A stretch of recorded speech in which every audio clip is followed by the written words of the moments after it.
Welcome to my next playthrough until I finally catch up to where I was in Grand Theft Auto 4, Mega Man and Bass. But I'm playing the Super Nintendo version, which is Rockman and Forte. And in case you're wondering, the Super Nintendo version is in Japan. It's for the people who did not get a chance to play Mega Man 8, and Capcom decided, hey, since Mega Man 8 is too easy for the Americans, let's make this game bollocksly hard. And they did, and ported it to the Game Boy Advance with Screen Crunch included. So I'm playing the version without Screen Crunch. So yeah, let's do this. And first and foremost, I don't want to pull out my hair, so I'm going to be playing as Forte. While Mega Man does have the easier time with the bosses, platforming? No! You'll soon see, as Bass has the ability to dash, shoot in all directions, and also has the ability to double jump. Also, what I just picked up is a screw.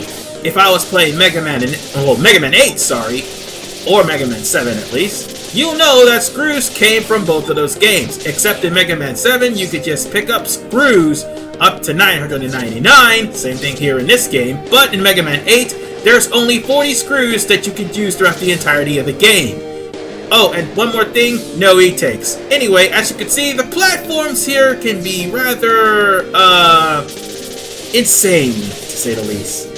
So what's going on here? We're in this robot museum to try to find out what the hell is going on here, because a robot just broke in and is causing havoc and chaos in this robot museum, as you could tell by the molds, and the water, and of course, the spike ceiling.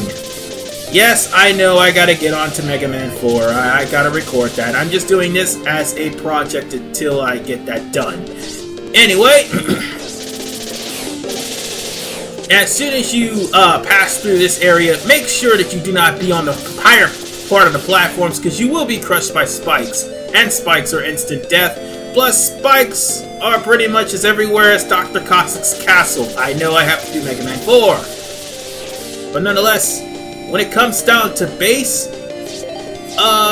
Bass is actually good for, again, the platforming.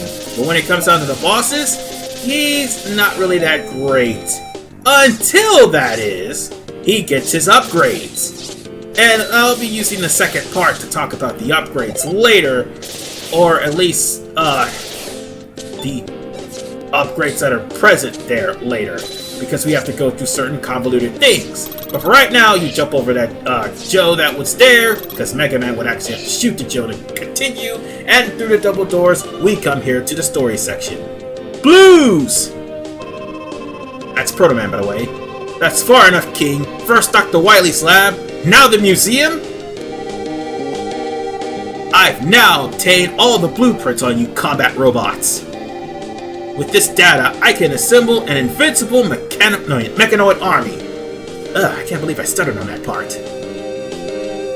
But yeah, mechanoid army? Gee, wait till Christmas. There's somebody else that has that same mindset. Anyway, since you're a robot, you could join me if you want. Huh. Looks like some other little wannabe has come to try to stop me, eh?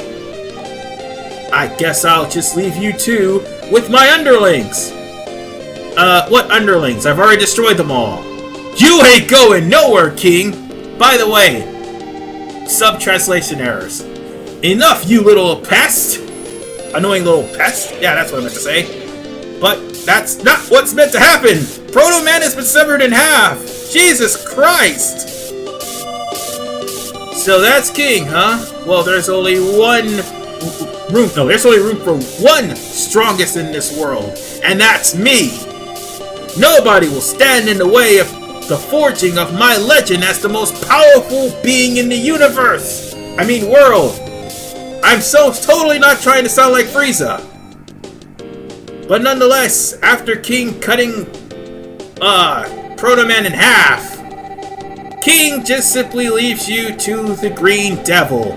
Oh god, not another devil! Why? Why? Why would you do this to me?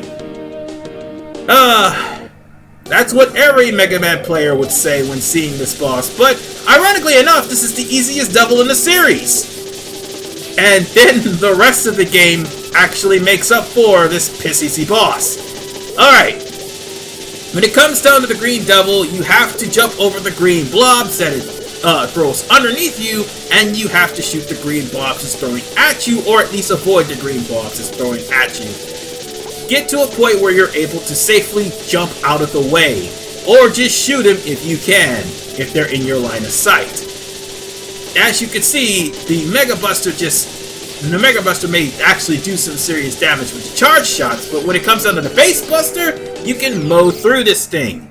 Oh, by the way, I almost forgot. You could actually come back here to grind for bolts. Yeah, once you beat the stage, you could always come back here and grind for bolts. And as you can wholeheartedly see, I've already beaten this game. And now for the game's convoluted design. You can only get the first 3 Robot Masters instead of all 8. And I'll be going for Coal Man in Part 2. This is RFman985. Pray for me.